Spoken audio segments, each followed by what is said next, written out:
민수기 18장 19절 합독하시겠습니다.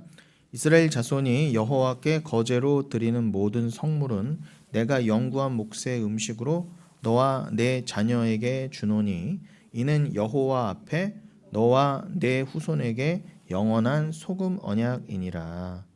소금 언약. 여러분, 우리가 지난 시간에 그 엘리야를 따라간 엘리사, 그리고 그 동편에서 승천한 엘리야, 그 얘기로 지난주 끝냈었죠. 여러분, 그 엘리야가 엘리사를 이끌고 요단 동편에까지 가서 그렇게 승천한 이유를 우리가 지난주에 잘 살펴봤는데, 결국 여러분 그 동쪽은 어떤 의미라고요? 이거는 상징입니다, 여러분. 하나님의 방향을 서쪽으로 한다고 한다면 시편에도 나오잖아요. 동에서 서가 먼 것 같이 우리의 죄과가 그렇게 커서 하나님과 우리는 전혀 만날 수 없는 동서, 만날 수 없잖아요, 영원히요. 동과 서는요.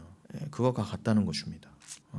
우리나라는 지금 좌우로 완전히 나눠져 있어요. 주일에도 잠깐 말씀드렸지만 이전부터 비상계엄이 내려오기 이전부터 우리나라는 심리적으로 이미 감정적으로 내전 상태였어요. 그거 생각하시면 돼요. 이렇게 가스가 가득 차 있는데 불꽃 조그만 스파크 하나만 딱 일어나도 불이 화르륵 탈 수밖에 없는 그런 폭발 직전의 나라였단 말입니다. 이게 총칼만 안 들었지 만약에 손에 다 무기가 있었으면 서로 죽이고 죽일 수밖에 없는 내전 상태였단 말이에요. 좌우로 동서로 나눠져서 나라 자체가, 북한은 차치하고라도. 왜 그래요? 다 본인의 욕심과 유익 때문에 그래요. 뭐 정치적인 욕심, 그 정치적인 욕심에 따라서 각자의 다 이해관계가 걸리다 보니까 서로 죽고 죽이질 못해서 안달인 거예요. 여러분 솔직히 생각해 보세요. 그게 이렇게 죽고 살 일이에요, 여러분? 상대방을 인정하고 못하는 게 이렇게 죽고 살 일이냐고요. 그런데 인생은 다 허무하고 돌아보면은 지나고 나면 아무것도 아닌 일인데 아주 죽자고 싸워요. 왜요? 자신의 당장의 이익이 걸려 있거든요. 뭐 국민을 위해 섬깁니다, 투표해 주세요 하는 사람들이 결국은 권력과 자기의 유익만을 바라보고 무시해요. 그리고 본인들이 투표합시다 하고 본인들이 투표해야 될 때는 투표 자체를 거부해 버린 일이 생긴다는 거죠. 그렇게 이율배반적이라는 거예요. 근데 그런 걸 보면서 그렇다고 우리가 뛰들고 나가서 죽창 들고 나가서 막 이럴 수는 없는 거예요. 그건 교회의 모습이 아닙니다. 교회는 여러분 민주주의를 쟁취하기 위한 그런 도구가 아니에요. 세를 과시하고 이 땅에서 민주주의를 이루는 것이 마치 하나님 나라를 이루는 것이냐, 그러는 게 아니에요. 여러분 민주주의가 뭐예요? 근데 민주주의는 솔직히 좌우가 다 말해요. 오히려 좌파가 더 민주주의를 말한다니까요. 그런데 그들이 말하는 민주주의도 뭐 정확한 그렇게 순수한 민주주의가 아니잖아요.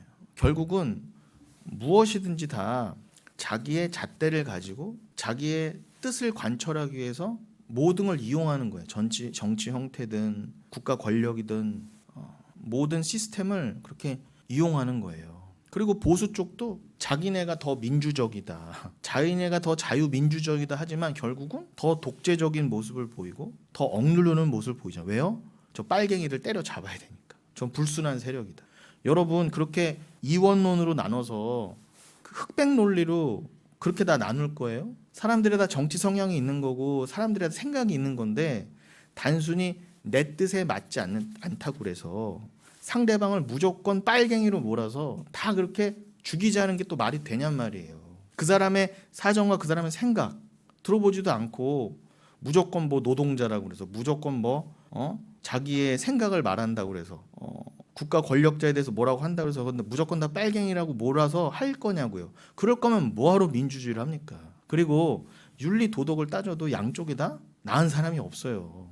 그러면은 어차피 민주주의와 이 세상 속성은 자기네들이 다 더럽고 추악하지만 저 지도자만큼은 그렇게 잣대를 들이대요. 자기네들은 그렇게 죄가 많으면서 너만큼은 뭐 누구만큼 특별히 내가 싫어하는 사람 올라가 있으면 그렇게 손가락질을 합니다. 할퀴고. 자기는 모르는 거잖아요. 자기는 더 하면서 또 마음으로는 더 그런 시커먼 속이 있으면서 여러분 그 권력자의 자리에 올라가면 누가 어떻게 돌변할지는 아무도 모르는 거예요. 그런데 그렇다고 한다면 상대방을 윤리 도덕으로 뭐라고 할 것 같으면 본인은 정말 더 깨끗하던지, 그런데 본인은 깨끗하지 않으면서 상대방이 윤리 도덕적으로 깨끗하지 못하다고 찍어 누르려고 그러고, 또 자기의 죄가 드러난 거에 대해서 상대방이 뭐라고 하면은 나는 괜찮은데 이 빨갱이야 그러면서 빨갱이 논리를 씌워서 군홧발로 다 짓밟아서 민주주의고 뭐고 싹 다 뒤엎어버리자.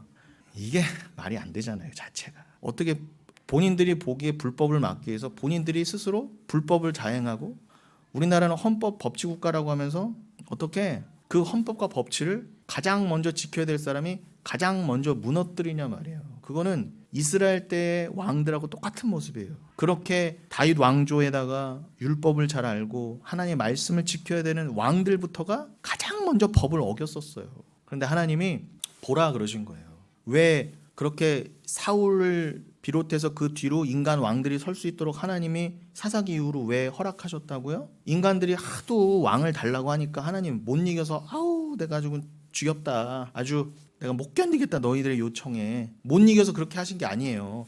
인간들이 분명히 하나님이 왕인 줄을 알면서도 그 보이지 않는 하나님을 못 믿고 주변 나라들과 똑같이 우리도 민주주의 해봅시다, 우리도 왕정 해봅시다, 우리도 인간 왕을 세워봅시다. 이스라엘이 먼저 그렇게 난리를 치더라는 거예요. 그래? 니들이 그럴 줄 알았어. 한번 세워봐라 해서 사울부터 허락하신 거잖아요, 사무엘을 통해. 그 뒤로 역사가 어떻게 되는지 여러분이 더 잘 아시잖아요. 그 이스라엘과 유다의 역사가 아주 죄악으로 점철되지 않았습니까? 이스라엘과 유다도 그랬을 찐데 대한민국이야 말해 뭐 하겠어요. 그런데 여러분, 제가 누누이 말씀드리지만 인간은 좌우로 나눌 수밖에 없어요. 제가 지난 주일에도 말씀드렸죠. 진리는 모든 걸 하나로 귀결시켜요. 자, 진리는 예수고 진리는 하나님 나라잖아요. 예수가 곧 하나님 나라고 하나님 나라고 천국이니까 예수는 천국입니다. 그거를 보지 못하니까, 그 진리된 하나를 보지 못하니까 이 진리가 없는 자들이 하나님이 자, 저 천국을 알아먹어라 라고 주신 이 땅에 함몰되는 거야. 다 여기에 집착하는 거예요. 그런데 주일에 말씀드렸죠. 분명히 하나님은 생명나무를 우리에게 주셨는데 인간은 그 생명나무를, 예수라고 하는 생명나무를 반드시 율법으로 받아 챙기게 돼 있어요. 해라 하지 마라로 쫙 좌우로 나누어서 선택하게 돼 있다니까요. 자기가 판단을 해서 좋은 건 나쁜 것으로 율법으로 받아들여요. 아, 이거는 내가 예수도 섬기고 내가 해야 되고 예수를 본받아야 되고 뭐 본받는답시고 예수처럼 된다고 한데, 할 수 없음을 알라고 주셨더니 율법을, 내가 실컷 율법을 지켜보겠다, 그 행위로 나아가 보겠다는 거예요. 너는 어둠이니까 빛을 믿어라라고, 너는 어둠이야 라고 그걸 아는 용도로 빛 대신 율법을 줘봤더니 내가 스스로 빛이라 착각을 한다잖아, 모든 인간이. 그래서 빛으로 오신 예수를 어떻게 해요? 너희는 다 불가능이고 어둠이고 죄악이야 라고 예수가 오셨더니 어떻게 해요? 나는 너만 꼭 안 믿어도 돼, 나도 빛이거든 하고 그 진짜 빛을 죽였다 하지 않습니까? 누구부터? 유대인부터, 그 잘난 유대인부터. 그러니 여러분, 진리는 모든 걸 하나로 귀결시켜요. 그 뜻은 뭐라고요? 이 세상도 왜 주셨다? 이 모든 걸 하나로 보라고. 니들은 다 둘로 쪼개볼 수 없는 죄인이었지만 성령이 임하면 이 땅에 눈에 보이는 모든 것부터 하나로 보게 될 거야. 그렇게 하나로 보는 자가 진짜 천국, 그 진짜 하나를 보는 자야 이겁니다. 무슨 뜻이에요?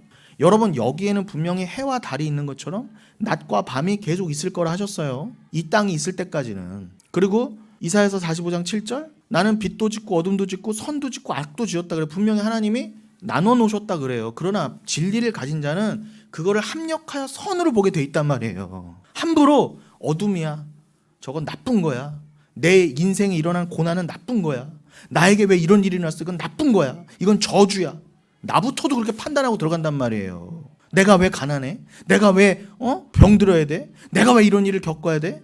라고 예수 믿는 사람부터 그거를 악으로 본단 말이에요. 그냥요.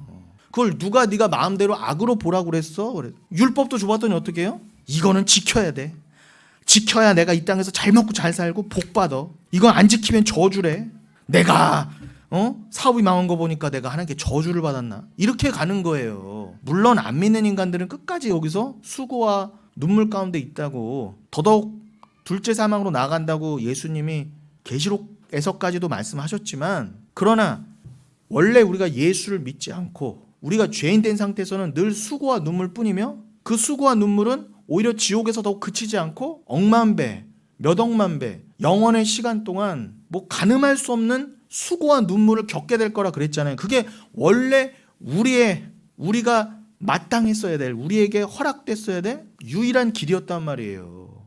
이 땅에서 수고와 눈물은 아무것도 아니고, 여기서 겪는 맛보는 지옥은 아무것도 아니고, 진짜 지옥으로 들어갈 수밖에 없었던 우리요.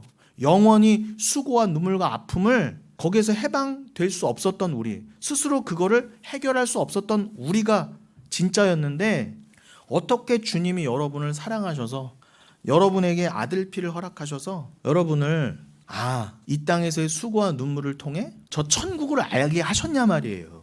그럼 여러분, 여기에서의 수고와 눈물과 아픔을 통해 천국을 소망하고 천국을 알았다면 그게 복이에요, 저주예요? 결과적으로 복이잖아요.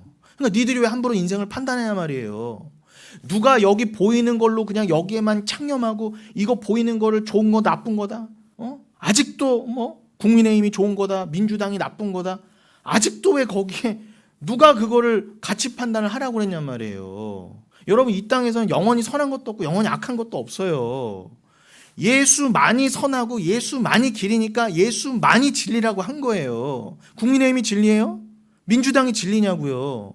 근데 왜 교회 믿는다는 사람들까지 거기에 함몰돼 있냔 말이에요. 심지어는 뭐라고요? 다른 사람까지, 너 민주당이야? 같이 교회 다니면서 불구하고 너 전라도야? 그리고 어떻게 그렇게 함부로 정죄를 하냐 말이에요. 참고로 전 대구 사람입니다. 근데 너무 싫어요, 그런 게요.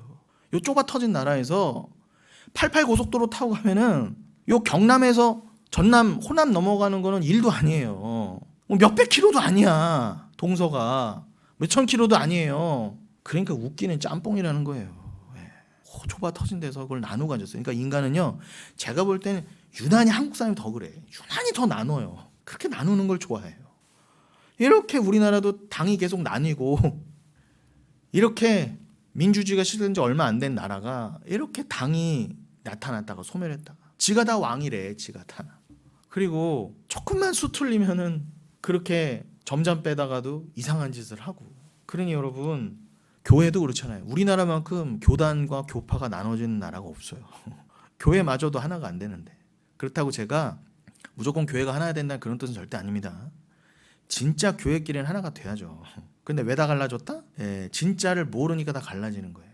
그러나 진짜 복음을 알면 진짜 복음끼리는 하나가 될 수밖에 없어요. 자, 그러니 죄성이 뭐라고요? 다 둘로 나눠요. 다 자기가 주체자가 돼서 모든 걸 둘로 나누고, 그걸 하나를 선택함과 동시에 뭐라고 여겨요? 내가 제일 옳다, 내가 가장 옳아, 내가 가장 선하고, 야, 나처럼만 살아, 이렇게 되는 거예요. 나 빼고 그러니까 다 나쁜 놈이 되는 거예요.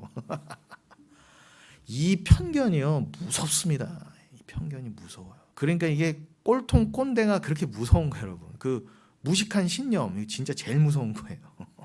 그러니 젊은 세대가 그게 인정이 안 되는 거예요. 젊은 세대가 더더욱 그 인정이 안 되는 겁니다. 근데 젊은 세대들은 뭐 다 맞아요? 젊은 세대들도 기성세대 되면 똑같이 돼요. 저 국회의원들, 저러 말도 안 되는 짓을 하는 국회의원들이 다 예전에 청년 때, 대학생 때 다 나라 뒤엎자고 다 이랬던 사람들이에요. 그들도 자기가 다 옳대, 우리가 가장 깨끗하고. 그런데 그 자리에 올라가면 너나 저놈이나 똑같다는 거예요. 똑같다. 근데 그걸 서로 인정하지 않아요. 왜요? 복음을 모르니까.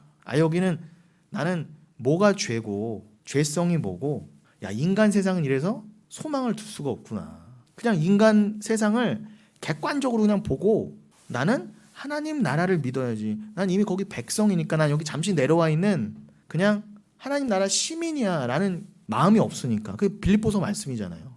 그런데 왜 예수 믿는 사람들조차도 부하내동에서 여기가 마치 내가 영원히 살 나라있냐, 여기서 감나라 배나라 하면서 같이 부하내동하고 있냐 말이에요.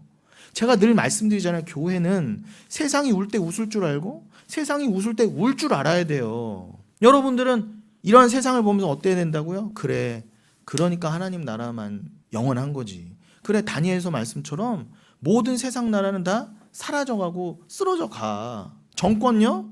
5년 10년 가는 거 보셨어요? 인간 자체가 내일 일을 몰라요. 저렇게 날아가는 새도 때려터리는 사람도 좀 있으면 죽고 늙잖아요. 그런데 그걸 보면서도 인간들은 절대 몇천 년, 몇만 년이 지나도 늘 역사는 악한 쪽으로 반복되고 악화일로로 가고 역사를 보고 못 배워요. 그러나 예수 믿는 자만이 여길 객관적으로 보고 여기에 가치를 둬서는 안 되는구나. 여긴 부안해동하고 내가 예수 이름까지 빌어가면서 합시다. 누구 대통령 만듭시다. 내지 저 빨갱이 할 것도 아니고. 그리고 반대쪽에서 저 예수 믿는 것들 다 저거는 예수쟁이들 욕한다고 해서 그들에게 불효를 할 것도 없어요.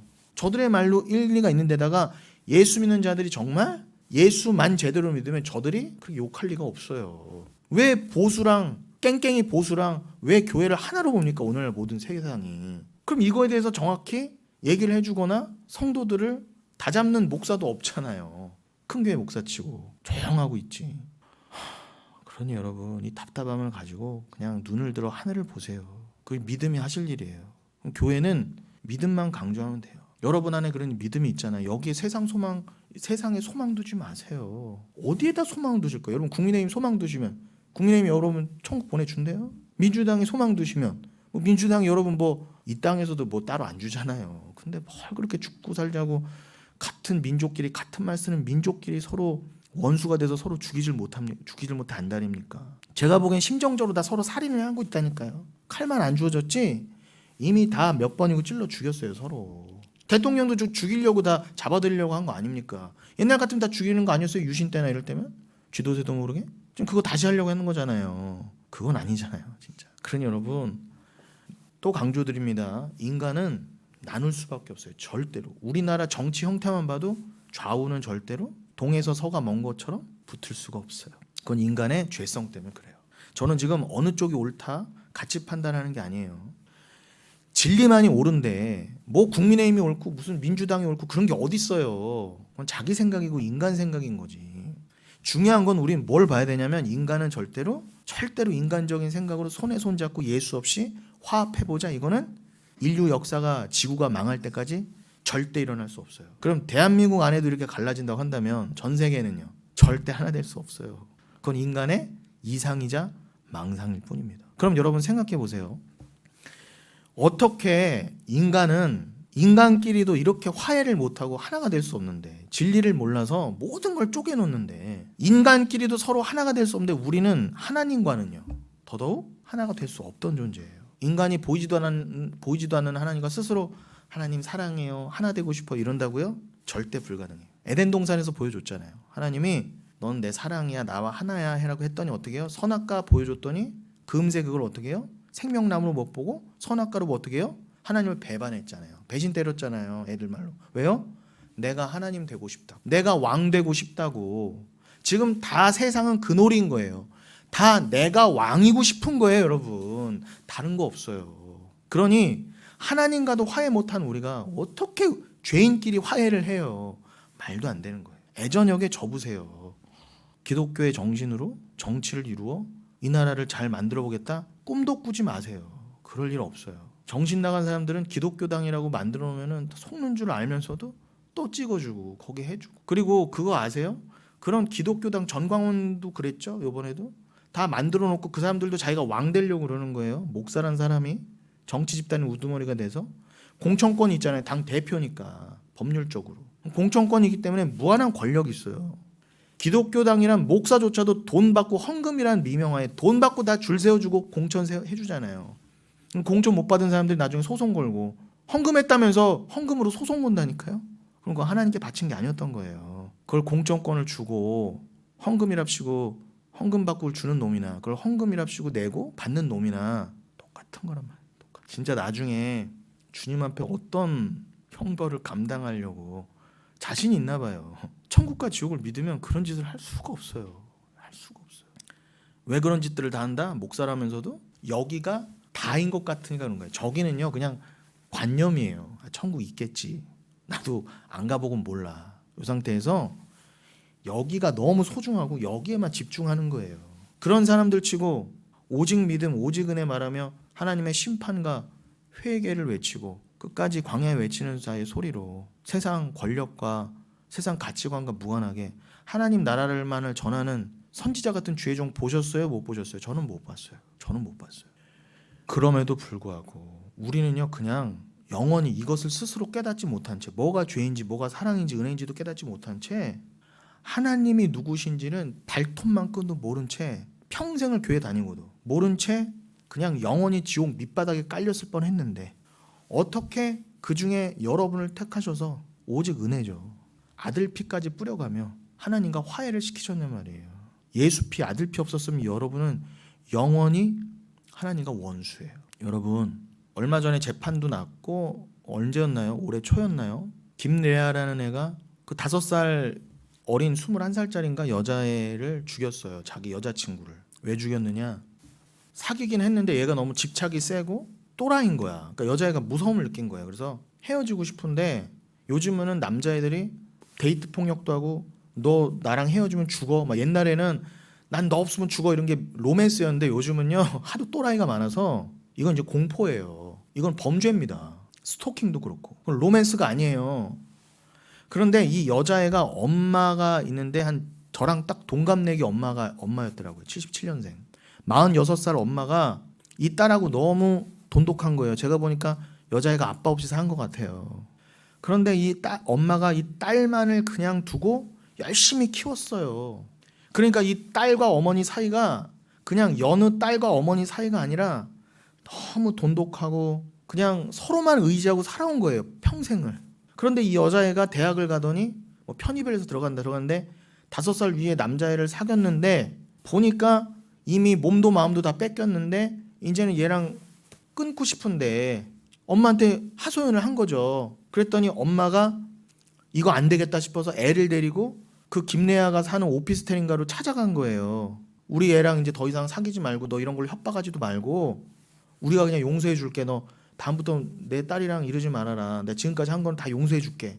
그런데 그 자리에서 어떻게 했다? 죽이려고 이미 작정했던 거죠. 계획살인이야 그거. 그놈은 뭐 자기 정신 미학이다 뭐 우발적이라는데 그게 다 개소리고, 그 칼로 여자의 가슴부터 찌르고 죽여버렸어, 엄마 앞에서. 근데 엄마가 그걸 보니까 뛰어 말리려고 하다가 엄마도 19방을 맞았어요, 칼로. 근데 엄마는 살았어, 겨우.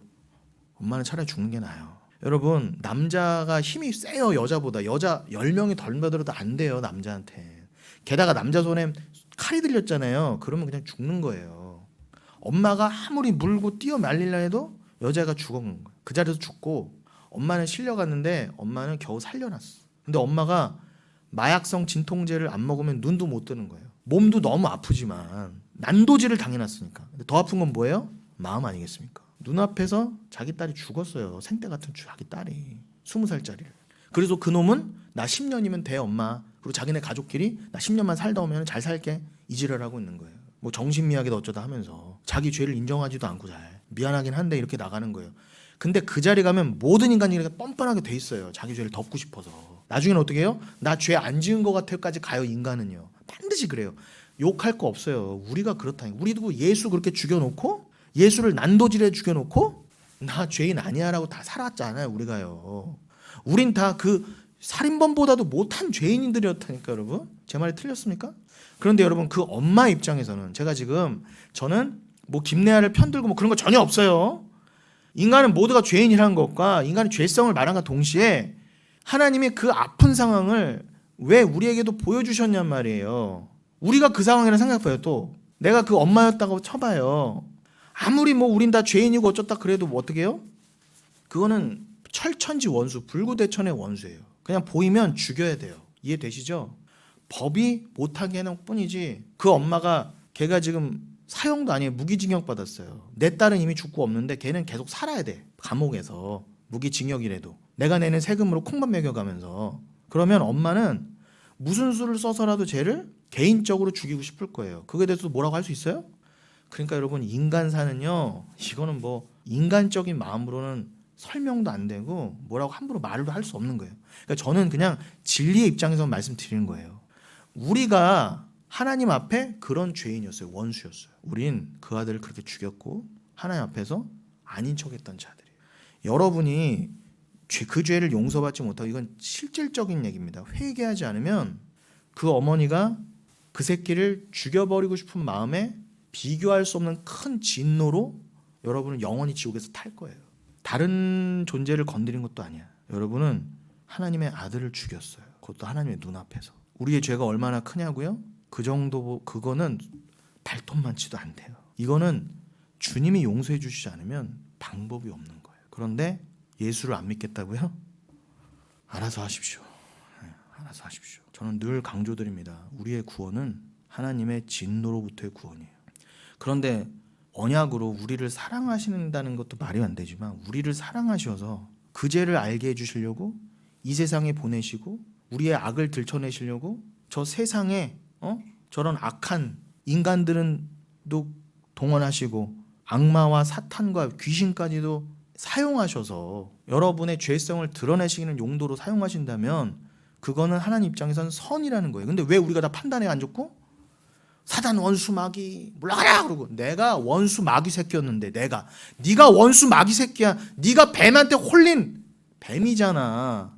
를 알려주시려고 뱀을 보냈더니 나는 뱀과 상관없어요 하고 우리라고 하는 뱀을 살리시려고 놋뱀을 장대에 매달아 올렸더니 그 뱀으로 오신 예수를 찍어 죽였던 우리요. 어떡하실 거예요 그 죄를요. 그러니 제발 판단하시면 안 돼요. 판단하시면 안 돼요. 우리는 선악의 주체가 될 수 없어요. 누가 우리가 선하대요. 여러분이 스스로 여러분을 선하다 할 수 있습니까? 그거는 제가 지난주에도 읽어드렸잖아요. 지지난주인가요? 요한일서 마지막 8, 90절 읽어드렸잖아요. 네가 스스로 죄인임을 인정하면 하나님 미쁘사 너를 용서하시지만 네가 죄가 없다면 너는 하나님을 모독하는 자로다. 너는 거짓말시키는 자로다. 예수를 죽인 것도 모자라 하나님을 모독한 거예요. 그거 어떡하실 거예요? 이 죄가 그렇게 마음에 절절하게 안 오니까 밍숭맹숭한 거예요.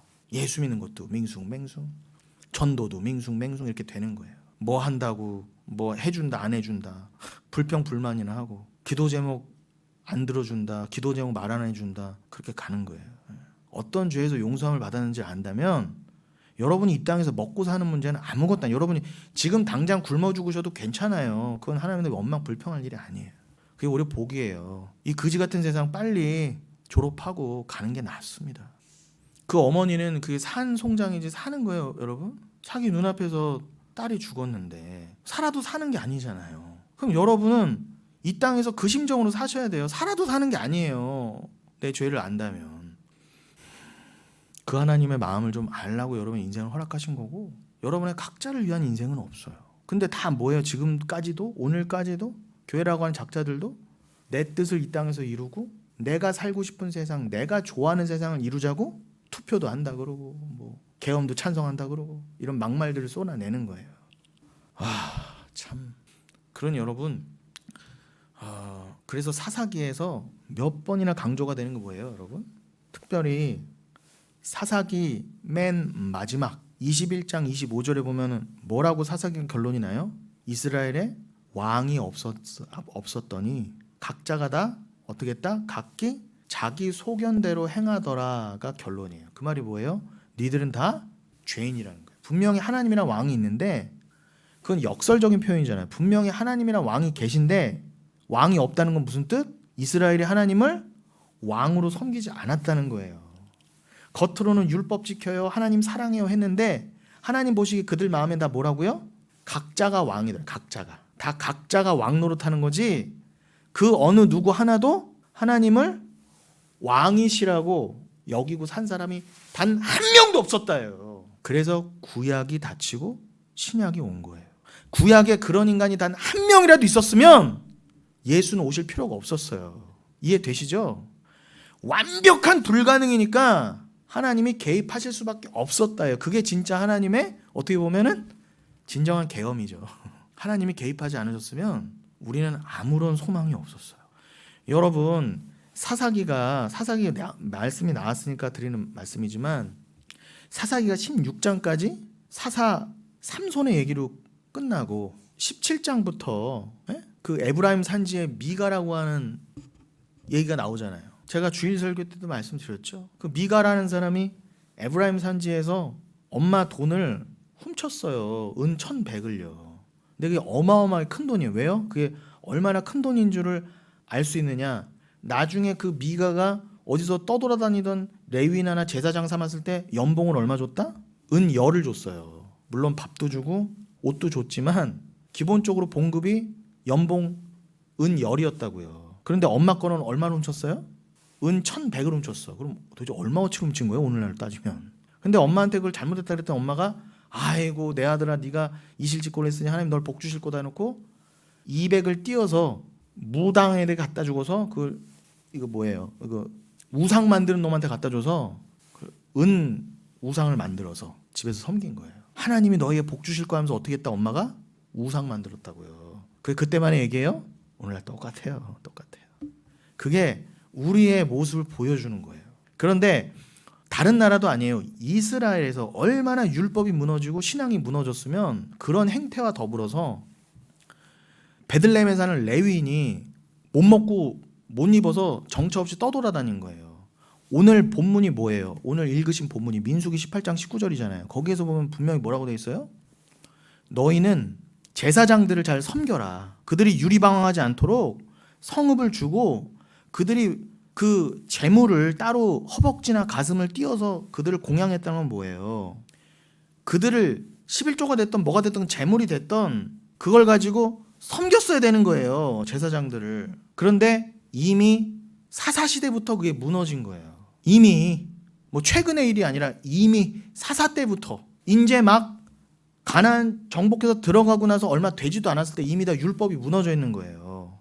제가 지난 시간에 말씀드렸지만 속옷을 달라는 자에게 겉옷을 주라. 누가복음 말씀에서는 반대로 나와 있지만 그 말은 뭐예요? 속옷과 겉옷은 그렇게 큰 중요한 차이가 아니라는 거예요. 제가 말씀드렸습니다. 히마티온과 키톤은 나눠져 있지만 그거는 그냥 겉에 보면 겉옷이고 속에 보면 속옷이에요. 근데 중요한 거는 너에게 속옷으로 입고 있는 그 옷을 달라고 하면 겉옷으로 주라고 그랬어요. 또 겉옷을 탐하는 자에게는 속옷까지 내주라 그랬어요. 그 말은 결과적으로 너를 율법주의로 보는 자, 율법을 요구하는 자에게는 네가 나를 율법주의자로 봐, 날 행위주의자로 봐. 그래, 그 율법으로 답하면서 그러나 그 율법을 담고 있는 겉옷, 히마티온, 진리의 겉옷으로 답해라 했잖아요.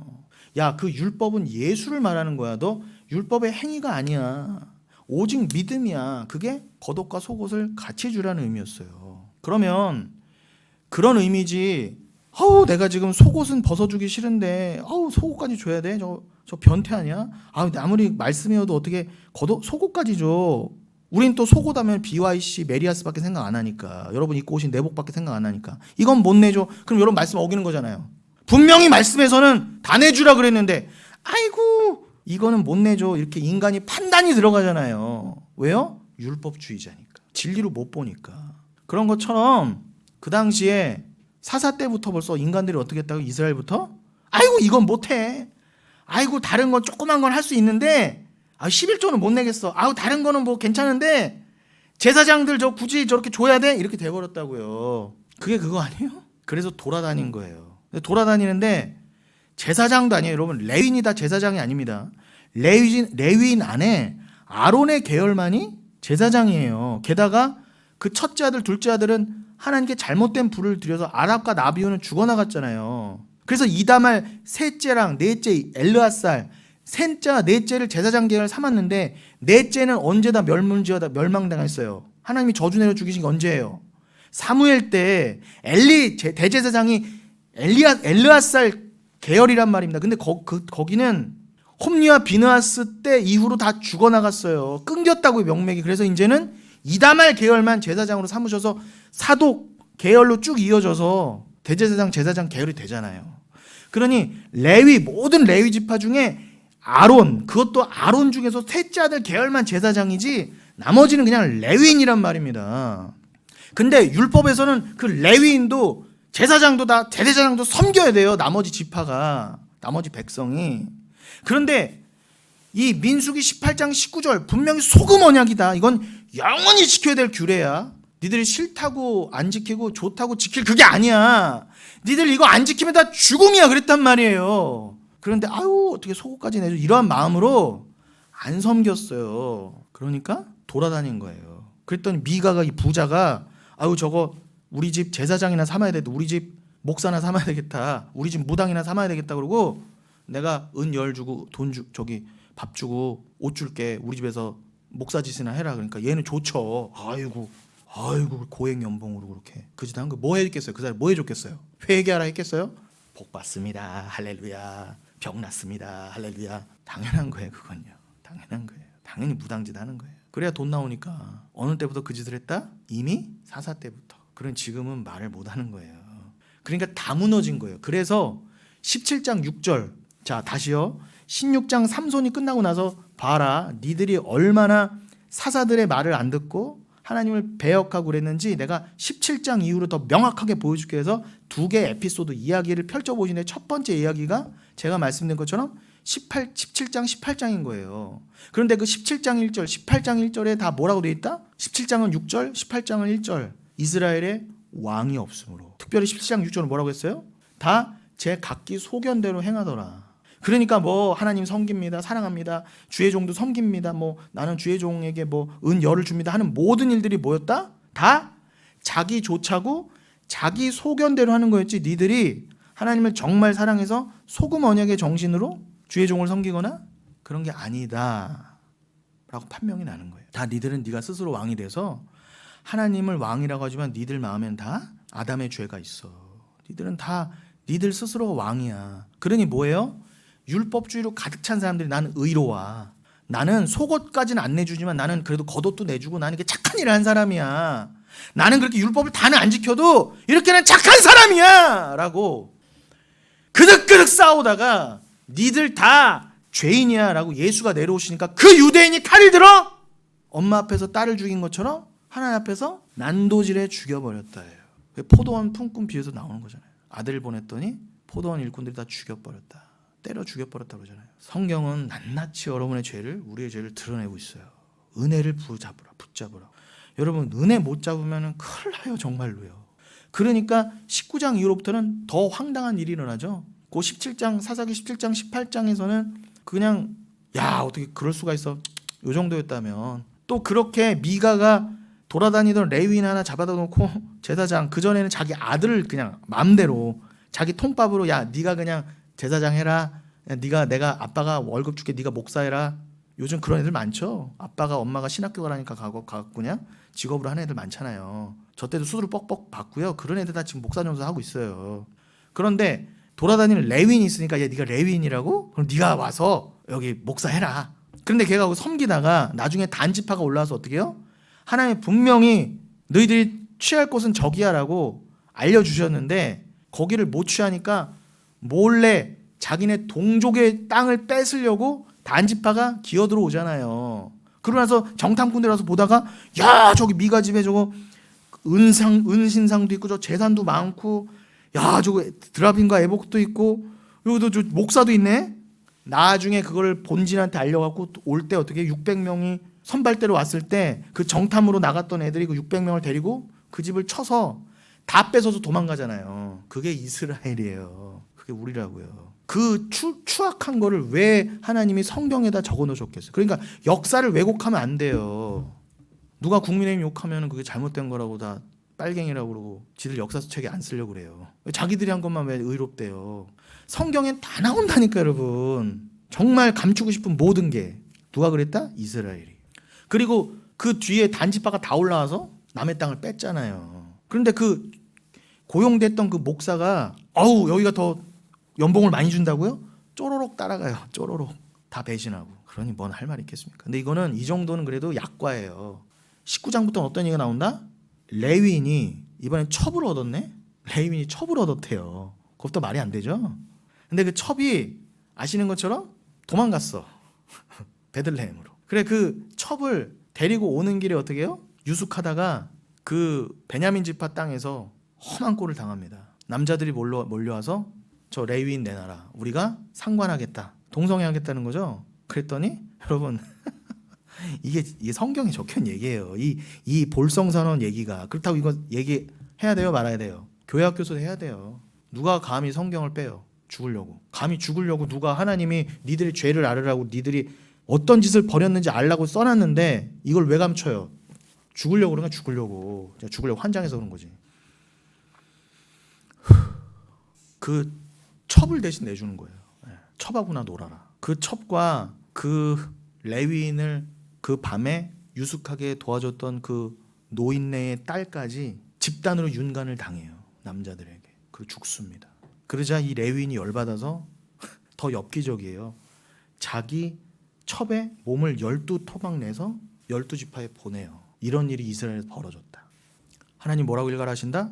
그때는 왕이 없으므로. 19장 1절부터 또 나오죠. 그때는 왕이 없으므로. 그러면서 21장 25절 마지막에 그 모든 얘기의 마지막에 뭐라고요? 다 각기 자기 소견에 옳은 대로 다 자기가 옳다. 다 내가 맞다. 그리고 살더라. 그러면서 그 인간들이 나중에는 어디까지 간다? 사무엘이 마지막 사사잖아요. 삼손 뒤로. 사무엘 때 드디어 어떻게 한다? 우리에게도 왕을 주소서. 왕을 주소서. 시위했단 말이에요. 그래? 그럴 줄 알았어. 그리고 주신 게 누구다? 사울이란 말입니다. 인간은 그 수준이에요. 제발 성경을 보고 말씀을 알고 여러분을 알고 세상을 아십시오. 제발 세상에 취하지 마시고. 자, 제가 엘리야와 엘리사 얘기를 하다 여기까지 왔어요. 동과 서. 엘리야가 하나님의 기준인 서쪽에서 일부러 동으로 가서 엘리사까지 데려가서 거기서 승천합니다. 뭘 보여주시려고요? 또 강조합니다. 그 동편은 죄인의 방향. 그래서 동과 서라고 그랬죠. 동과 서 얘기하다가 지금 좌우와 지금의 정치 상황과 사사기까지 말씀드린 거예요. 다 연결이 되죠. 그런데 그 동쪽에서 엘리야가 올라간 것은 뭘 상징한 거였다? 당연히 예수께서 어떠한 상황에 어떠한 곳에 내려오셔서, 즉 그 쉽게 말하면 예수님은 저주의 동쪽으로 내려오신 거예요. 하나님과 정반대의 방향, 가장 죄된 자리에, 죄악의 자리에 예수가 내려오신 거예요. 그리고 거기서 십자가에서 죽고 부활하신 거예요. 거기서 십자가를 지고 죽으심으로 그래서만 겨우 저주가 해결된 것입니다. 지금 예루살렘 골고다가 성전 기준 동쪽이냐 서쪽이냐, 또 예루살렘 자체가 요단과 여리고 서쪽이다, 지금 뭐 그런 류의 단순 지리적 문자적 얘기를 하는 게 아니잖아요. 저는 지금 영적인 상황을 얘기를 말씀드리는 거예요. 그러니 이거를 이해 못하는 사람들이 제가 이런 얘기하면 이해를 못할 뿐더러 뭐 그럼 예루살렘이 꼭 서쪽이라고 할 수 있느냐, 이런 얘기 따위나 하는 거예요. 더워서 벗어야겠습니다. 죄송합니다.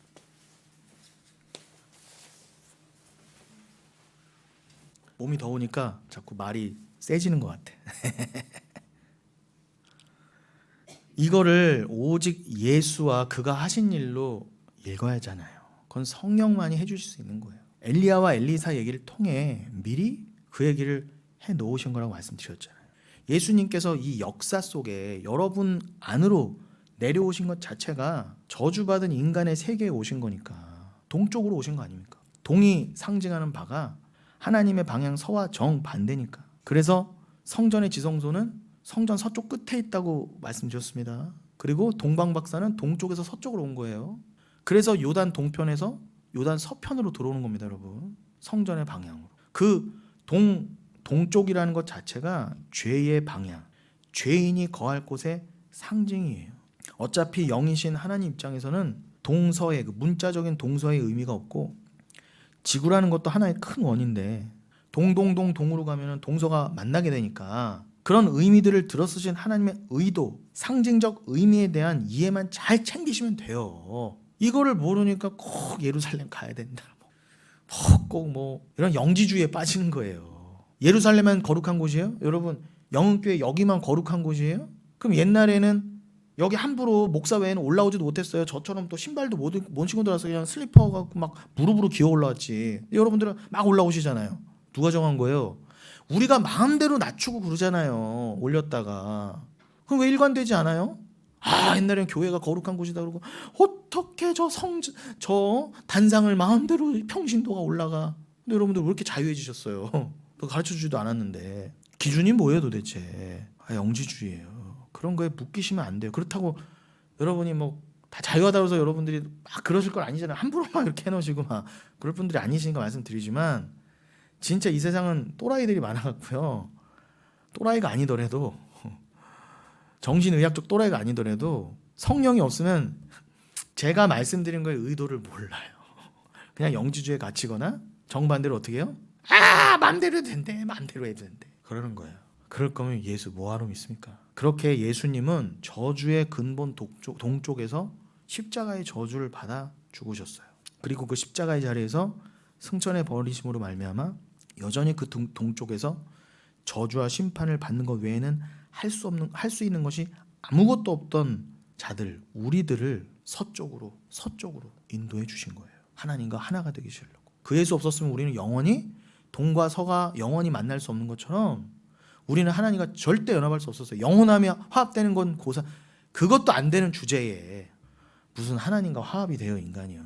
인간끼리 화합도 안 되는 주제에 무슨 하나님하고 화합을 한다 그래요. 도대체 자기 스스로. 그게 모든 인본주의와 모든 잘못된 교회와 모든 범신론자, 이신론도 그렇고요, 당연히. 모든 세상 종교가 그거예요. 내가 서쪽으로 스스로 가겠다예요. 갈 수 있다, 가보자 합니다. 세상 모든 잘못된 종교.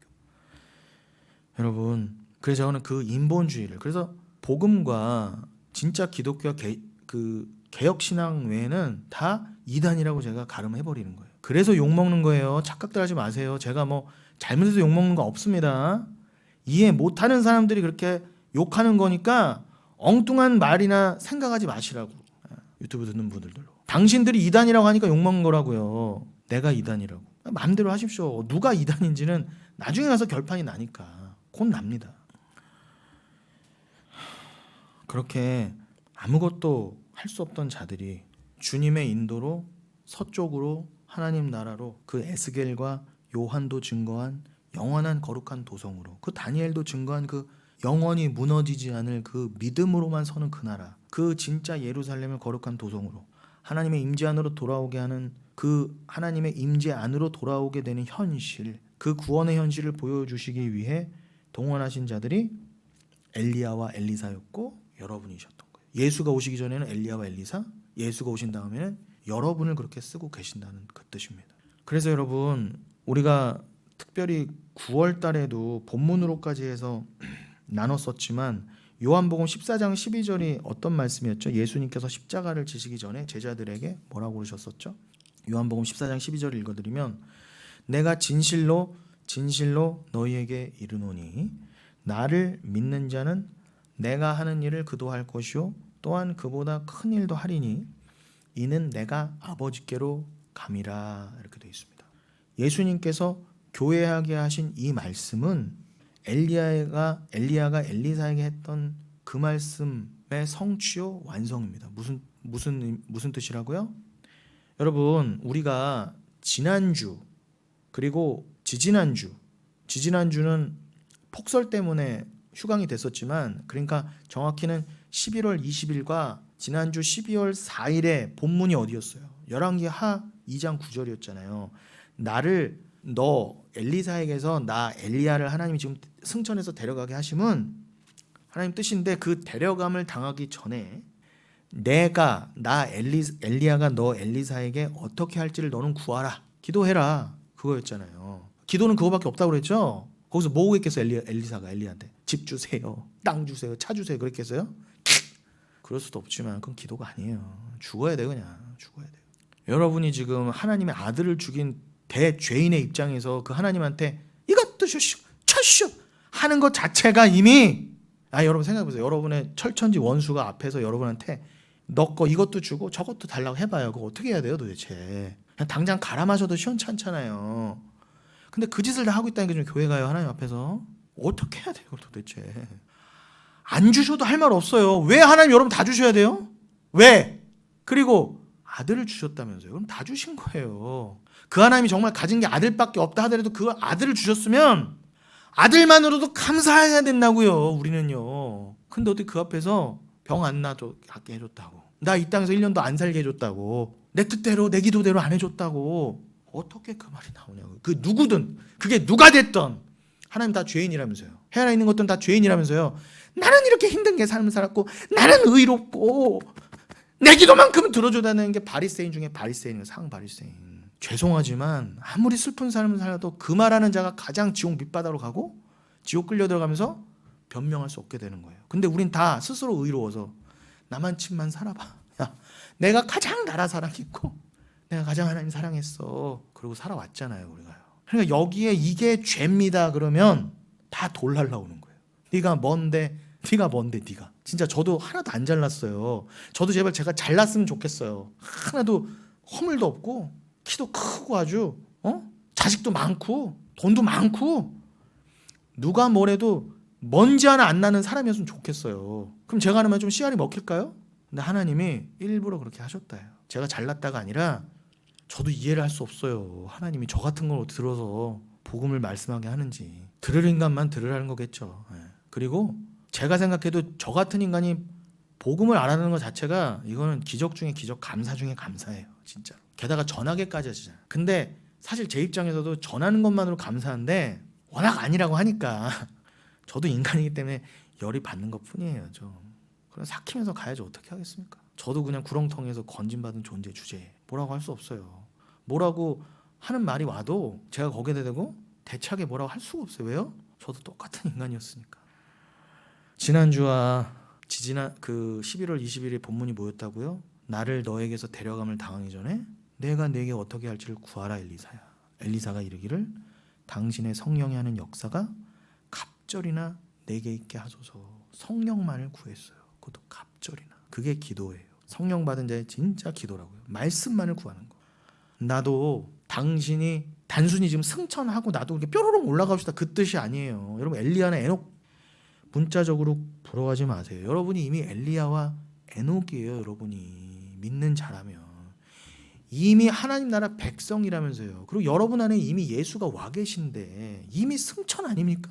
그 예수가 승천했다면 그 예수가 여러분 안에 있다면 여러분도 이미 승천한 거랑 동일하잖아요. 근데 누구를 나도 죽음 없이 병 걸림 없이 그냥 내가 그냥 안 아플 때 호로롱 하고 주님이 데려가시려나 그따위 소리 좀 하지 마십시오. 우리 교회는 그런 사람 없겠지만 엘리사가 구한 건 뭐다? 단순히 현상을 구한 게 아니에요. 나도 그렇게 좀 가게 해주세요. 나도 아픔 없이 죽게 해주세요. 그게 아닙니다. 내가 아주 그런 말하는 인간들하고 그냥 혀를 다 그냥 목사들부터 그러고 앉았으니 이미 우린 엘리야잖아요. 그리고 이미 우린 엘리사예요. 우리가 구할 건 갑절이나 성령을 구했다는 건 뭐예요? 내게 능력 절시 없어서 그래서 그냥 내가 그냥 방언도 나서 세게 하고 그냥 기도응답도 세게 받고 내가 그냥 병 고치는 은사도 많이 받고 그거 달라는 거예요 지금? 내가 더 주님 앞에 죽어지게 하옵소서잖아요. 성령으로. 엘리야는 호로록 올라갔다 쳐. 그럼 자기는 이제 그렇게 현상과 기적이 아니라 이미 구원이고 이미 승천이니까 그것을 더 믿음으로 받아들이고 그것만을 내가 부인되어 가면서 야 현상과 기적이 아니라 오직 말씀, 오직 믿음, 오직 예수야. 여러분이 호로록 올라가서 증거하실 거예요 예수를? 아니잖아요.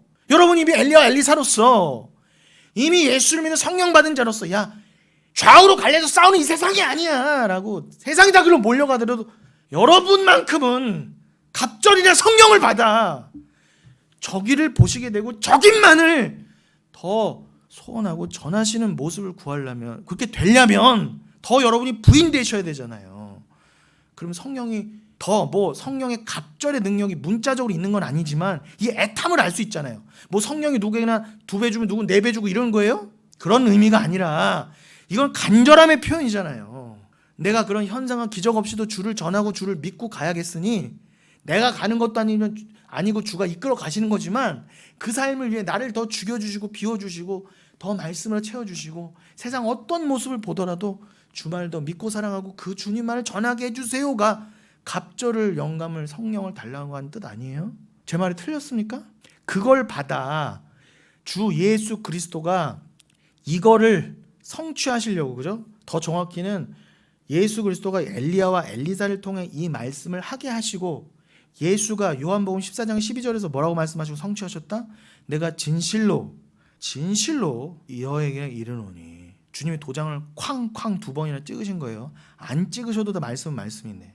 나를 믿는 자는 내가 하는 일을 그도 할 것이요 또한 그보다 큰 일도 하리니 이는 내가 아버지께로 감이라. 이 말씀의 성취요 완성이란 것입니다. 그럼 예수 그리스도의 요한복음 14장 12절도 엘리야와 엘리사 얘기를 여러분이 잘 이해했다고 하신다면 무슨 말씀인지 제가 더 이상 설명 안 드려도 잘 아시겠죠?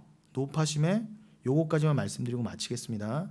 다음 주에 오늘 본문이었던 민수기 18장 19절 그 소금 언약의 그 말씀은 오늘 1차적으로 말씀드렸고 다음 주에 자세히 이어갈 텐데 오늘은 너희가 나보다 큰 일도 할 것이다 라는 말씀만 하고 마치겠습니다. 예수 그리스도의 지체이자 그분과 하나인 교회가 신부인 여러분이 이 세상에서 예수 그리스도께서 하신 일, 그걸 옳은 행실이라고 해도 좋아요. 예수가 하신 일이 뭐예요? 십자가잖아요. 하나님의 일을 성취하셨잖아요. 사랑의 그 일, 구원의 그 일을. 그것만이 옳은 행실이에요. 예수님이 하신 그 진짜 선한 일, 그 진짜 착한 일, 뭐 누구 좀 도와주고 길 가다가 어르신 좀 도와주고 풀빵 좀 사주고 하는 게 아니라, 그 정도가 아니라 예수 그리스도가 십자가에서 이루신 그 일, 즉 하나님의 우리를 향한 열심, 그게 뭐라고요? 하나님이 예수를 보내서 십자가에 안 달으셨으면, 우리 손에 그 아들을 그렇게 처절하게 죽이지 않으셨다면 우리는 절대로 동에서 서가 먼 것처럼 하나님과 하나 될 수 없었어요. 그게 바로 몇 달 전부터도 계속 강조했던 키느하트 아도나이 체바오트, 만군의 여호와의 열심이라는 것입니다. 그가 이루시리라 그랬잖아요. 내가 너에게 한 아기를 줄 거야. 처녀가 잉태한 아기를 낳을 거야. 그가 내 아들이고 그가 왕이야. 그가 메시아야. 그가 정사를 메웠고 그가 모든 것의 주관자야. 심판자야. 그런데 너희가 그를 죽일 거야. 그러나 그는 내 손으로 부활시킬 거야. 그렇게 될 때까지 그 내 아들은 나에게 순종할 거야. 십자가에서 죽기까지 순종했으므로 내가 부활시킬 거야. 그 일을 통해서만 너희는 나와 화해할 수 있어. 내가 원하는 재물은 그 내 아들 영단번의 그 십자가 재물이야. 그 피만 나는 원해. 너희들 그 피 안 덮이면 니들이 여기서 아무리 잘난 삶을 살아도 나는 필요 없어. 필요 없다는데 왜 자꾸 들이밀어요 하나님한테. 하나님 필요 없다는데 왜 자꾸 들이미냐고요 하나님한테. 제가 먹기 싫은 거는 아무리 여기다 대도 안 먹게 되잖아요 여러분. 아무리 비싼 음식이어도 먹기 싫어요. 차라리 라면 한 젓가락 먹고 말지. 또 아무리 산의 진미여도 먹고 싶은 사람하고 먹어야 그게 맛있는 거죠. 그런데 자꾸 들이밀어. 자꾸 노 땡큐. 왜 그래 진짜. 근데 하나님한테 자꾸 이렇게 하나님을 고문하는 거예요. 뭐예요 도대체. 하나님 고문당하실 분도 아니지만 자꾸 내가 이런 옷 입고 왔어요. 내가 이렇게. 여러분 힘드시죠? 설교도 길지만 여러분이 너무 괴로우실 거예요. 그러나 여러분 여기서 괴로우셔야 돼요. 그리고 여러분 어차피 세상 나가시면 괴로울 일도 없어요. 누가 여러분의 마음을 이렇게 헤집어놔요. 당신은 사랑받기 다 이렇게 해주지. 여기서 여러분 실컷 드러나시고 드러나셔야 예수 피로 덮이는 거예요. 그만큼. 그 구원의 하나님을 나라고 하는 옛사람의 자기 부인으로 드러내 보이는 일. 아, 하나님이 진정 원하시는 거는 내 행위가 아니었군요. 하나님한테 탁 내려야 될 거는, 하나님 앞에 들이밀어야 될 거는 나의 부인이군요. 나를 덮으신 예수 피군요. 이게 바로 뭐다 여러분? 요한복음 14장 12절에서 말씀하신 더 큰 일이라고 하는 거예요. 아까 엘리사가 엘리야에게 구했던 갑절의 은혜, 그게 더 큰 일이라고요. 그 갑절의 은혜가 한마디로 뭐라고요? 그 구원의 하나님을 나라는 옛사람의 자기 부인으로 그 하나님을 드러내는 일. 남들은 다 현상과 기적으로 몰려가고 이 땅 것에 몰려갈 때 아니에요. 난 보이지 않지만 분명히 하나님 나라 있고 하나님 믿어요. 그 믿음으로 그걸 드러내려면 이 땅에서 내가 부인되어야 되잖아요. 여러분, 저 천국과 하나님을 증거할수록 여러분이 부인되잖아요. 이 땅에서. 맞죠? 여러분을 살찌워서 저기를 드러내라는 게 아니라 오직 은혜예요 라고 하면 여러분이 아무리 많이 갖고 있어도, 아무리 여러분 자식이 서울대를 나오고 아무리 여러분 부자여도 그거는 하나님 앞에 아무것도 아니구나로 간단 말이에요. 그럼 하나님 앞에 이건 나에게 해서 들이미는 용도가 아니라, 그게 모든 것을 갖고도 하나님 앞에 모든 것을 부인할 줄 아는 진짜 큰 일이란 말입니다. 갑절의 일. 엘리사는 엘리야한테 그걸 구했단 말이에요. 이렇게 성경은 그리스도에 관한 말씀에 그 다른 어떤 것도 기록되어 있잖아요. 이 말을 기억하시고 제발 이 말세지 말에 주의 품에 머무시고 품에서 나가 있는 인간들은 잘 돌아오시기를 정말 바라겠습니다.